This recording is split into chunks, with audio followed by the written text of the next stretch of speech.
โบราณโลกธาตุទ្រពគង់ត្បិតស្រីចុះសំចៃរៀបចំដាក់ទុកគ្រួសាររុងរឿងផ្ទាំងធំស្រណុកកូនចៅបានសុខព្រោះតែមានភរិយាជាមានប្រពន្ធល្អចេះលើកស្ទួយស្វាមីមានសេរីសួស្តីគ្រប់ពេលវេលាជាទីប្រឹក្សាជួយលើកទឹកចិត្តគ្រប់គ្រាបំពេញងារក្នុងនាមជាប្រពន្ធស្រីហើយនឹងប្រុសមានសិទ្ធិដូចគ្នាការងារមិនថាស្រាលធ្ងន់ទូកិច្ចការខ្លាំងទួនាទីប្រពន្ធស្វាមីធ្វើបានដូចគ្នា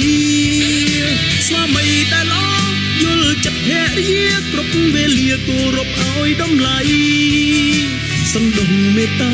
ហើយមានធម៌ខន្តីភក្តីនៅក្នុងគ្រួសារ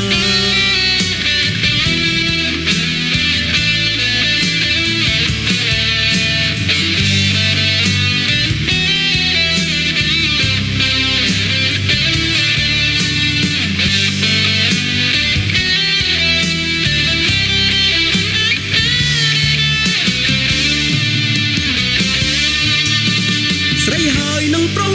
មានសិទ្ធិដូចគ្នាការងារមិនថាស្រាលធ្ងន់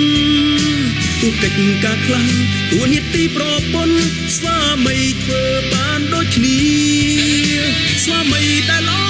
យល់ចិត្តភរិយាគ្រប់វេលាគោរពឲ្យតម្លៃសន្តោសមេត្តាហើយមានធម៌ខន្តីភក្តីនៅក្នុងគ្រួសារស្ត្រីជាអ្នកម្ដាយមេត្តាលើលោកដល់ជ័យជោគកំណើតមនុស្សគ្រប់គ្នា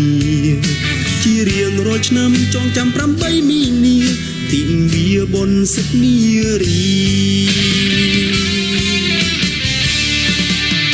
ស្រីហើយនឹងប្រុសមានសិទ្ធិដូចគ្នាការងារមិនថាស្រាលធ្ងន់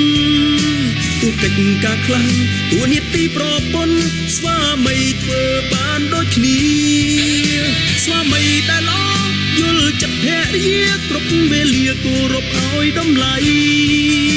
សន្តោសមេត្តាហើយមានធម៌ខន្តីភក្តីនៅក្នុងគ្រួសារស្ត្រីមានតម្លៃស្ត្រីពិតជាអស្ចារ្យលើកស្ទួយគ្រួសារនិងកិច្ចការសង្គមមេត្តាធិបតេយ្យយកស្ត្រីជាធំសង្គមមិនអាចខ្វះស្ត្រីឡើយលើកំពុងសិទ្ធិស្ត្រី